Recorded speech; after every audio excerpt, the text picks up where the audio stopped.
So, hello everyone and welcome to the official YouTube channel of Educate All। आज हम लोग एक नया चैप्टर स्टार्ट कर रहे हैं। चैप्टर का नेम है थर्मोडायनेमिक्स और आज इसका इंट्रोडक्टरी लेक्चर है। इसमें हम लोग NCERT बेस्ड सारी टर्म्स और मीनिंग समझेंगे और आज तो हम लोग पूरे चैप्टर का ओवरव्यू लेंगे कि इस चैप्टर में हम लोग को क्या क्या पढ़ना है आगे। चलिए आगे बढ़ते हैं।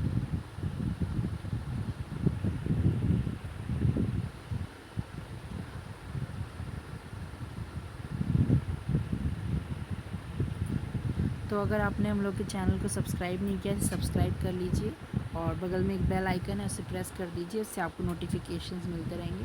आप लाइक और शेयर भी कर दीजिए वीडियो को।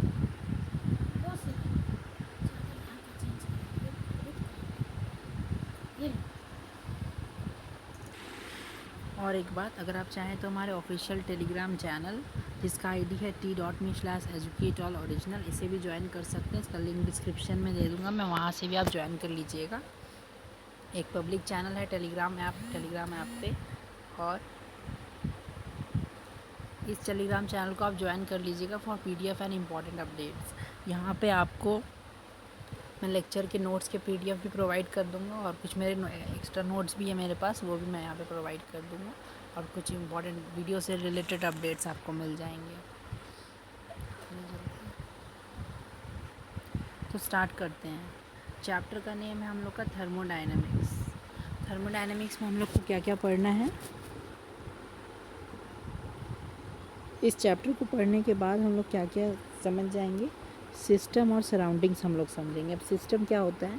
सिस्टम कोई भी यूनिवर्स का पार्ट है जो कि ऑब्जर्वेशन में होता है और उसके अगल बगल जो भी है सिस्टम को छोड़ के पूरा यूनिवर्स में, उसको हम लोग सराउंडिंग बोलते हैं। लेकिन पूरा यूनिवर्स जो है वो उससे इफेक्ट नहीं होता है सिस्टम में होने वाले चेंजेस से। तो सिस्टम के इमीडिएट कुछ सराउंडिंग होते हैं जो उससे इफेक्ट होते हैं, तो जनरली हम लोग उसी को सराउंडिंग कंसिडर करके चलते हैं। ऐसे ऑफिशियल डेफिनेशन में सिस्टम को छोड़ के पूरा यूनिवर्स सराउंडिंग बन गया है। तो इसके बारे में भी समझेंगे हम लोग इस चैप्टर में। उसके बाद discriminate between close, open and isolated system. हम लोग ये समझेंगे कि क्लोज सिस्टम क्या है, ओपन सिस्टम क्या है और आइसोलेटेड सिस्टम क्या है। जैसे कि एक सिस्टम है, मान लीजिए इसमें मास का एक्सचेंज भी हो सकता है और एनर्जी का एक्सचेंज भी हो सकता है, जिसको बोलेंगे ओपन सिस्टम। क्लोज सिस्टम में मास का एक्सचेंज तो नहीं हो सकता है लेकिन एनर्जी का एक्सचेंज हो सकता है। और आइसोलेटेड में ना तो मैटर का एक्सचेंज हो सकता है और ना ही एनर्जी का एक्सचेंज हो सकता है। तो ये सब आगे पढ़ेंगे हम लोग। अभी बेसिक सा डेफिनेशन बता दे रहा हूँ। इंटरनल एनर्जी पढ़ेंगे इसके बाद हम लोग। इंटरनल एनर्जी क्या होता है, किसी भी सिस्टम के जो एनर्जी स्टोर्ड रहता है ना, उसके कन्फिग्रेशन। जैसे सिस्टम के मॉलिक्यूल्स हो गए, सिस्टम में कुछ मान लीजिए एक बीकर में गैस रखा हुआ है, तो उस गैस में कुछ मॉलिक्यूल्स हैं, उनका कुछ ट्रांसलेशनल एनर्जी है, रोटेशनल एनर्जी है, वाइब्रेशनल एनर्जी है उनके पास में, और भी जैसे काइनेटिक एनर्जी, पोटेंशियल एनर्जी, बहुत तरह की एनर्जीज़ होते हैं, बॉन्ड एनर्जी। सारे एनर्जी को मिला के जो एनर्जी बनता है उसको इंटरनल एनर्जी बोलते हैं। तो हम लोग कभी भी internal energy absolute value calculate नहीं कर सकते हैं। जैसे आपने फिज़िक्स में पढ़ा होगा कि हम लोग पोटेंशियल एनर्जी का वैल्यू पता नहीं कर सकते हैं। हम लोग किसी पॉइंट को अगर रेफरेंस मान लें तो उससे कितना आगे है या कितना पीछे है वैल्यू, मतलब कितना ज़्यादा है उससे और कितना कम है, हम लोग वो निकाल सकते हैं। हम लोग डिफरेंस या चेंज इन पोटेंशियल एनर्जी निकाल सकते हैं।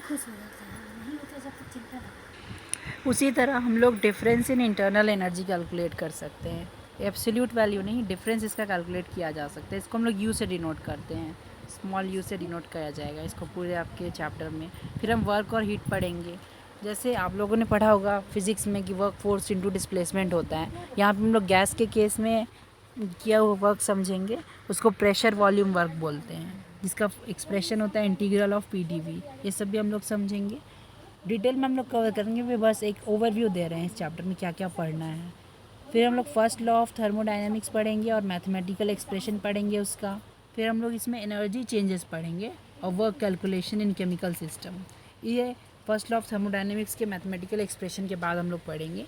फिर हम लोग कुछ स्टेट फंक्शंस पढ़ेंगे। स्टेट फंक्शंस वो फंक्शंस होते हैं जो इनिशियल और फाइनल पोजीशन पे डिपेंड करते हैं। अभी आपको ये समझ में नहीं आ रहा होगा, लेकिन जब हम लोग पढ़ेंगे आपको बहुत डिटेल में ये समझ में आ जाएगा।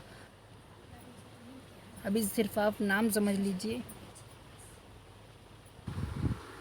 हाँ, क्या बता रहे थे, डेल यू और डेल एच पढ़ेंगे। ये यू और एच क्या है, यू इंटरनल एनर्जी है और एच इंथैल्पी है।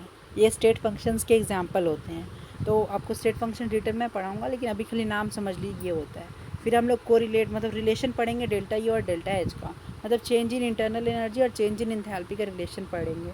फिर हम लोग पढ़ेंगे measure experimentally del U and del H. हम लोग इंटरनल एनर्जी और इंथैल्पी को कैसे मेज़र करते हैं। हम लोग इसके लिए एक डिवाइस यूज़ करते हैं जिसका नाम है बॉम्ब कैलोरीमीटर। उसका स्ट्रक्चर पढ़ेंगे बेसिक सा, मतलब उतना डिटेल में नहीं जानेंगे, लेकिन इसका स्ट्रक्चर जानेंगे, कैसे वो वर्क करता है थोड़ा समझ लेंगे, और फिर उसमें से क्या क्या हम लोग मेज़र करते हैं वो पढ़ेंगे। फिर हम लोग स्टैंडर्ड इंथैल्पी डेवलप करेंगे। ये थर्मोडायनेमिक्स का ही एक पार्ट हो जाता है, थर्मोकेमिस्ट्री। तो हम लोग एनसीईआरटी के हिसाब से चल रहे हैं, तो हम लोग इसी में इसको इंक्लूड करेंगे। फिर हम लोग इंथैल्पी चेंज कैलकुलेट करेंगे वेरियस प्रोसेसेस का। इंथैल्पी मतलब हीट समझ लीजिए आप अभी के लिए, एनर्जी समझ लीजिए, हीट एनर्जी। फिर हम लोग हेस लॉ अप्लाई करेंगे। हेस लॉ भी पढ़ाया जाएगा आपको, भी नाम सुन लीजिए खाली। एक्सटेंसिव इंटेंसिव प्रॉपर्टी के बीच का डिफरेंस करेंगे। ये इसमें बहुत बाद में लिखा है, लेकिन हम लोग स्टार्टिंग में ही इसको पढ़ लेंगे, इतनी ज़्यादा अच्छा रहेगा आप लोग के लिए। फिर हम लोग स्पॉन्टेनियस नॉन स्पॉन्टेनियस प्रोसेस पढ़ेंगे। स्पॉन्टेनियस प्रोसेस ऐसे प्रोसेस होते हैं जो नेचर में अपने आप हो जाते हैं, या कुछ छोटा सा एक्सटर्नल मतलब इनिशिएशन करने के बाद अपने आप हो जाते हैं, उनको बोलते हैं spontaneous process. Non spontaneous process मतलब जिसको करने के लिए हम लोग को एनर्जी लगाना पड़ता है, मतलब जो अपने से नहीं होते हैं। एग्जाम्पल ऐसा आप समझ लीजिए कि कोई झरना का पानी गिर रहा है, तो ऊपर से नीचे आ रहा है पानी, नीचे से ऊपर तो नहीं जा रहा है, तो ऊपर से पानी का नीचे आना स्पॉन्टेनियस है।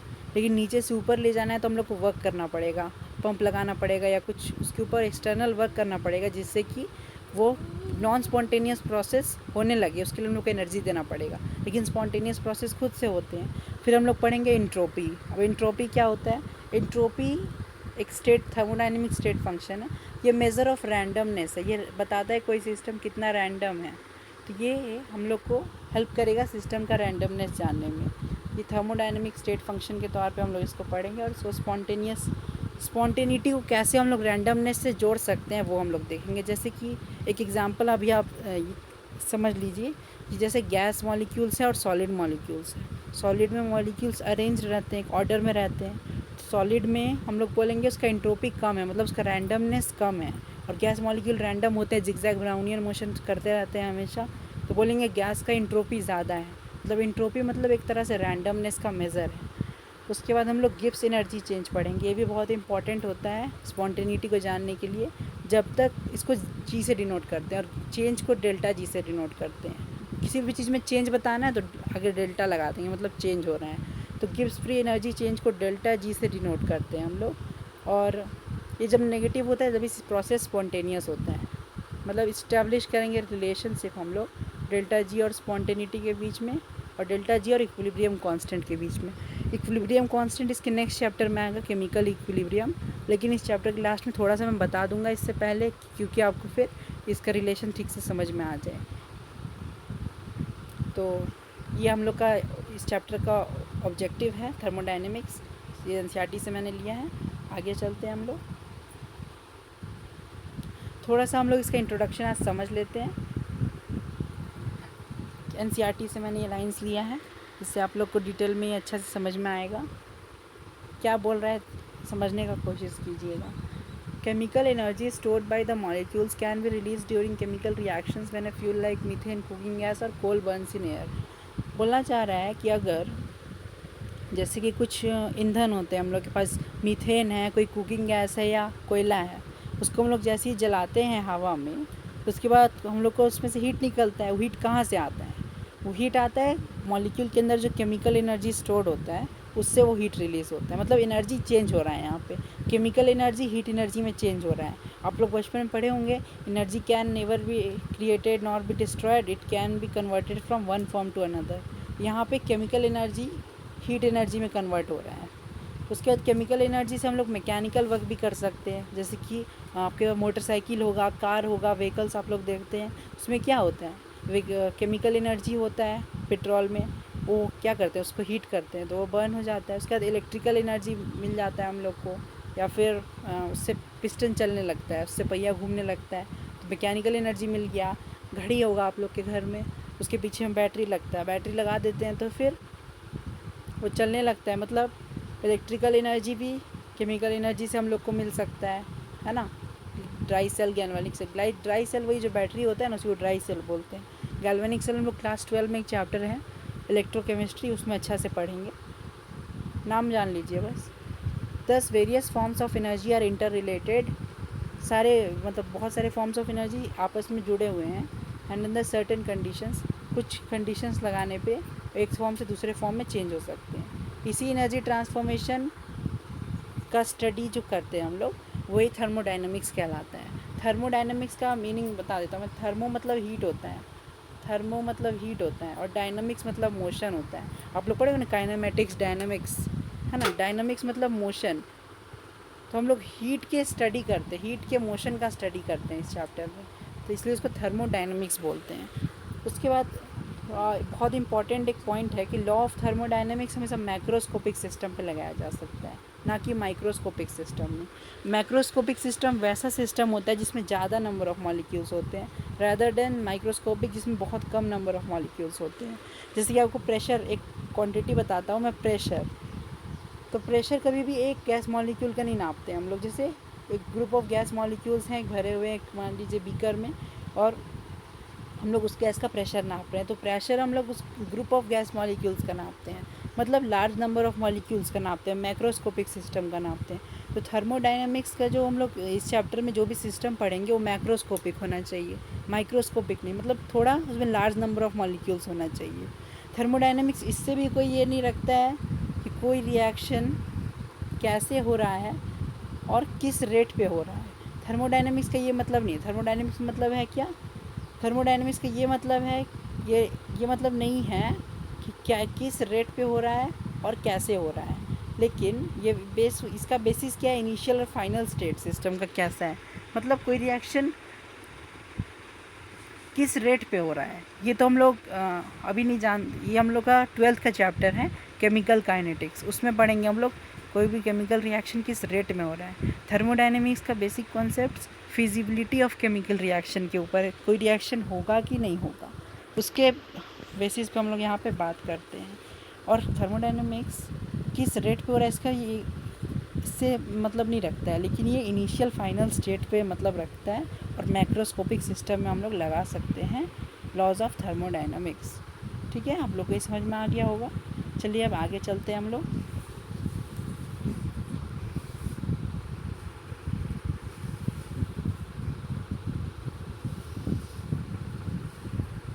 Laws of thermodynamics apply only when a system is in equilibrium or moves from one equilibrium state to another equilibrium state. Thermodynamics के लॉज जो होते हैं तभी हम लोग लगा सकते हैं ओनली वन सिस्टम, जब हम लोग का इक्विलिब्रियम में हो या फिर वन इक्विलिब्रियम से अनदर इक्विलिब्रियम स्टेट में जा रहा हो। इक्विलिब्रियम मतलब जब सिस्टम के सारे मिजरेबल प्रॉपर्टीज़ कांस्टेंट हो जाएं, जैसे कि प्रेशर सिस्टम का अभी भी वही है, थोड़ी देर बाद भी वही है, थोड़ी देर बाद भी वही रहेगा, है ना। तो उसको हम लोग बोलेंगे सिस्टम इक्विलिब्रियम में है। तो हम लोगों के पास कुछ मैक्रोस्कोपिक प्रॉपर्टीज़ होते हैं, जैसे मैंने आपको पहले भी बताया, जो लार्ज नंबर ऑफ सिस्टम पे लगते हैं उनको मैक्रोस्कोपिक प्रॉपर्टीज़ बोलते हैं। जैसे कि प्रेशर हो गया, टेम्परेचर हो गया, ये चेंज नहीं करता है time with time for system in equilibrium state. मतलब कोई सिस्टम अगर इक्विलिब्रियम में है तो उसका प्रेशर और टेम्परेचर चेंज नहीं होगा विथ टाइम बढ़ता रहेगा, लेकिन प्रेशर वही रहेगा, उसका टेम्परेचर भी वही रहेगा। इक्विलिब्रियम का मतलब ये होता है कि सारा मैक्रोस्कोपिक प्रॉपर्टीज़ कांस्टेंट हो जाएगा एक सिस्टम का। इस यूनिट में हम लोग पढ़ेंगे कुछ इम्पॉर्टेंट क्वेश्चन का आंसर करना चाहेंगे थ्रू थर्मोडायनामिक्स। जैसे कि कुछ क्वेश्चन है, मैं आपको यहाँ बता रहा हूँ, उसका आप समझ लीजिए। देखिए, how do we determine the energy changes involved in a chemical reaction. हम लोग किसी केमिकल रिएक्शन में आने वाले एनर्जी चेंजेस को कैसे डिटरमाइन करते हैं, कैसे पता करते हैं। विल इट अकर और नॉट, कोई रिएक्शन होगा भी कि नहीं होगा। What drives a chemical reaction और प्रोसेस। आपने सुना होगा कि केमिकल रिएक्शंस जो होते हैं या फिर वो एक ड्राइविंग फोर्स होता है उसके पीछे, तभी वो केमिकल रिएक्शंस होते हैं।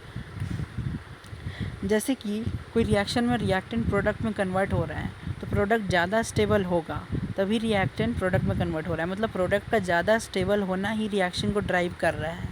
To what extent to the chemical reaction proceed, होगा तो किस लेवल तक वो केमिकल रिएक्शन या किस एक्सटेंट तक वो केमिकल रिएक्शन होगा, ये चारों का हम लोग आंसर करने का कोशिश करेंगे इस चैप्टर को पढ़ने के बाद। उम्मीद है आपको इंट्रोडक्शन समझ में आ गया होगा। अगर आपको कोई डाउट है तो आप टेलीग्राम लिंक हम लोग का ज्वाइन कर लीजिए, उसका एक डिस्कशन ग्रुप भी है, वहाँ पे आप अपने डाउट मुझसे डिस्कस कर सकते हैं। मैं कोशिश करूँगा आपके डाउट्स को लेने की। टेलीग्राम लिंक डिस्क्रिप्शन बॉक्स में मिल जाएगा, आपको वहाँ से ज्वाइन कर लीजिएगा। और आप कमेंट्स में भी पूछ सकते हैं अगर आपको कुछ डाउट्स है तो। इस लेक्चर का नोट्स मैं आपको प्रोवाइड कर दूँगा। चलिए अब लास्ट करते हैं, इस लेक्चर एंड करते हैं। तो थैंक यू वेरी मच।